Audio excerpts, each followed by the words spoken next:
O by the way good news, মা হচ্ছে সোনার চেন খুঁজে পেয়েছে। এবার হাসিটা দেখো, মা মানে ফাইনালি হচ্ছে সোনার চেনটা, ঝুমকাটা আর আংটিটা ফাইনালি খুঁজে পেয়েছে। আর সকালবেলা না আমাকে আবারও ভয়েস পাঠিয়েছে, শোনাবো রে পেয়েছি শোনাবো, মানে ফার্স্টেই হচ্ছে কাদার মতো ভয়েস, শোনাবো পেয়েছি শোনাবো আমাকে কেউ না, মা ধরা না, আমি কি ভয়েসটা চালাবো মা, তুমি একদম এরম বলবে না। লিটারালি কেঁদে কেঁদে আমাকে ভয়েস পাঠিয়েছে যে খুঁজে পেয়ে গেছি মা, সন্তোষীমা আছে।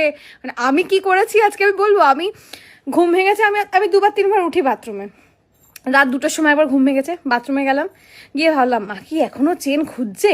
আমি তখন ঘুমের ঘরে ভাবলাম মা কি এখনো খুঁজছে। আবার শুয়ে পড়লাম, 4:15 হবে, আবার বাথরুমে উঠলাম, উঠে বাথরুম মানে বাথরুমে ঢুকতে ঢুকতে আমি এরকম বলছি, হে মা সন্তোষী, মা যেন আজকে চেনটা পেয়ে যায়, রোজ কাঁদছে বেচারি। বলতে বলতে সকাল 10টার সময় আমার মেসেজ এসছে আমি চেনটা পেয়ে গেছি। আলাদাই কাণ্ড, মানে জাস্ট খুব ভালো একটা বিষয়। যাই হোক।